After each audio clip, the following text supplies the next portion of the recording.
Saviez-vous que la Bible, l'un des textes les plus anciens du monde, contient de nombreuses références aux peuples africains qui éclairent les origines de la population africaine? De manière surprenante, la Bible mentionne des aspects des origines des peuples africains, y compris des rois et des reines. Dans cette vidéo, nous explorerons des curiosités sur les ancêtres bibliques des peuples africains. Il est important de noter que, bien que la Bible mentionne des personnages à la peau sombre, elle ne les identifie pas spécifiquement comme tels, car la couleur de la peau est rarement pertinente pour le message central de la Bible. Selon Actes 17:26, il a fait que tous les hommes descendent d'un seul homme, pour qu'il peuple toute la terre. Cela souligne que toutes les personnes du monde ont la même origine, formant une grande famille, et la couleur de la peau ne devrait pas être un motif de discrimination. L'histoire de l'humanité commence au Jardin d'Éden, où Adam et Ève ont vécu, et leurs descendants ont commencé à peupler la terre après leur expulsion pour avoir désobéi à Dieu.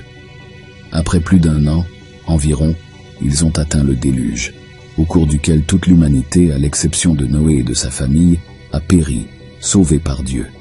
Après le déluge, la famille de Noé a assumé la responsabilité de repeupler la terre, composée de Noé, de sa femme et de ses 3 fils, Sem, Cham et Japheth, ainsi que de leurs épouses respectives.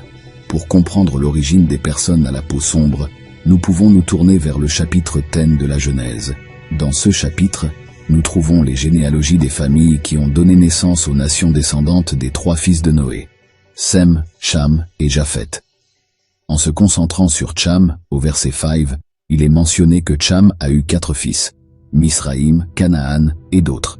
Parmi ces fils, nous nous attarderons sur Cush qui est mentionné comme ayant engendré 6 fils, Séba, Havila, Sapta, Rahama, Sapteka et Nimrod, considéré comme le premier homme puissant sur la terre. Au verset 32, nous sommes informés que Cham et ses descendants se sont dispersés parmi les nations après le déluge.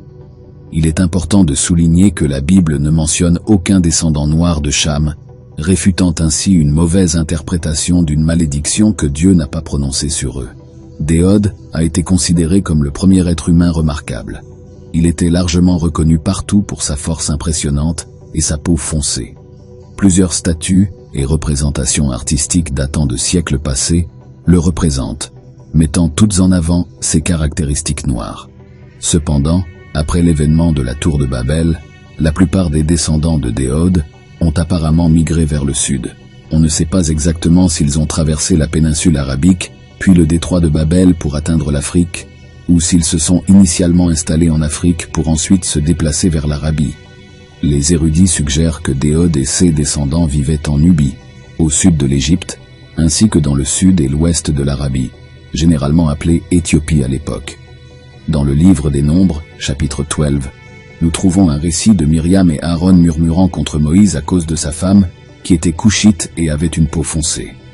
De même, le livre de Jérémie, chapitre 13, verset 23, mentionne la capacité de l'Éthiopien à changer sa peau, une métaphore pour le durcissement des gens à faire le bien. À partir de ces versets, nous pouvons déduire que la lignée de Cush est associée au peuple noir du monde mentionné dans l'Ancien Testament en tant que Cushites ou fils de Cush. Leur terre se trouvait au sud de l'Égypte, correspondant approximativement à la région du Soudan telle que nous la connaissons aujourd'hui. Cette région a reçu différents noms au fil de l'histoire. Les textes égyptiens la désignaient comme Cush, tandis que les historiens grecs et romains l'appelaient Éthiopie, affirmant que le nom dérivait du fait que ses habitants avaient la peau foncée en raison de l'exposition au soleil. Cela relie historiquement les personnes à la peau foncée à la terre, qui seraient plus tard connues sous le nom de Nubie. La Nubie a toujours entretenu des liens politiques et militaires étroits avec l'Égypte, étant souvent alliée à ce dernier. En 747 avant JC, les Cushites ont conquis l'Égypte et ont établi une nouvelle dynastie composée de pharaons d'ascendance noire, qui ont gouverné pendant environ un siècle. Cette dynastie noire a joué un rôle crucial et a apporté une période de splendeur à l'Égypte avant d'être vaincue par l'Empire assyrien. Après la défaite, les pharaons noirs sont retournés en Nubie, qui se trouve aujourd'hui au Soudan, et ont continué à gouverner l'empire de Cush, qui a duré plus de 100 ans. Curieusement, la Bible mentionne le nom de Tinka, ou Tarkus, comme le dernier pharaon noir qui a aidé le roi Ézéchias lors du siège de Sennachérib, roi de Syrie, à Jérusalem. comme enregistré dans le deuxième livre des rois, chapitre 19, verset 9, et aussi dans le livre d'Ésaïe, chapitre 18. Les Cushites ou Éthiopiens étaient connus comme des guerriers courageux et étaient décrits par Ésaïe comme un peuple de grande taille, à la peau luisante, redoutable et vigoureux. L'historien Hérodote a affirmé que les Éthiopiens étaient les hommes les plus grands et les plus beaux. Cependant, les Israélites ne croyaient pas en leur supériorité en raison de leur héritage culturel et biologique, et le prophète Moïse rappelait qu'ils n'avaient aucun privilège spécial devant Dieu et étaient égaux aux Éthiopiens. Cela est illustré dans le chapitre 9, verset 7 du livre d'Amos, où Dieu déclare qu'ils ne sont pas des enfants d'Israël, mais des enfants de Cush.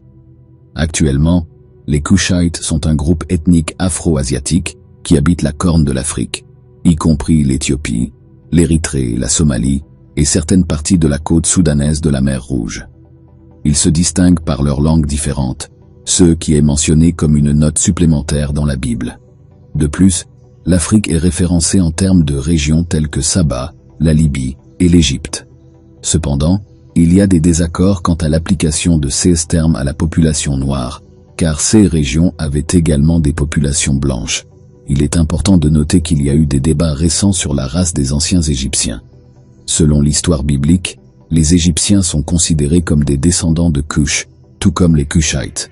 Bien que de nombreux chercheurs aient historiquement affirmé que les Égyptiens étaient indiscutablement blancs, d'autres ont soutenu qu'ils étaient noirs. Un égyptologue éminent argumente que les textes et les images laissées par les Égyptiens indiquent incontestablement une société multiraciale. L'Égypte a en effet servi de zone frontalière entre l'Afrique et le Moyen-Orient, ce qui a entraîné un mélange racial qui a perduré pendant des siècles. Naviguer dans la Bible nous offre l'occasion de découvrir des faits remarquables sur l'origine du peuple africain. Il est essentiel de comprendre le contexte et d'interpréter correctement les Écritures pour éviter les stéréotypes et les préjugés infondés. La Bible illustre la diversité et la richesse de l'histoire africaine, mettant en avant le rôle important joué par le peuple africain dans la formation de la civilisation et de la culture mondiale. En partageant cette connaissance, nous visons à promouvoir le respect, la tolérance et l'appréciation de l'héritage culturel africain. Il est important de noter que, pour Dieu, la couleur de peau n'a pas d'importance significative, car il regarde le cœur. L'Évangile est un message universel, ouvert aux blancs, aux noirs et à toutes les nuances de peau, invitant tout le monde à se tourner vers le Christ pour le salut. Par conséquent, nous ne devrions jamais adopter des attitudes racistes, en nous concentrant sur l'essence de la personne, pas sur la couleur de peau. Je voudrais conclure cette vidéo en exprimant un vœu de bénédiction de Dieu pour tous ceux d'entre vous qui ont regardé jusqu'au bout.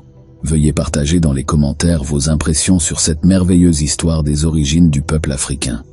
Je vous remercie beaucoup d'avoir consacré votre temps à cette vidéo. J'aimerais aussi vous connaître un peu mieux.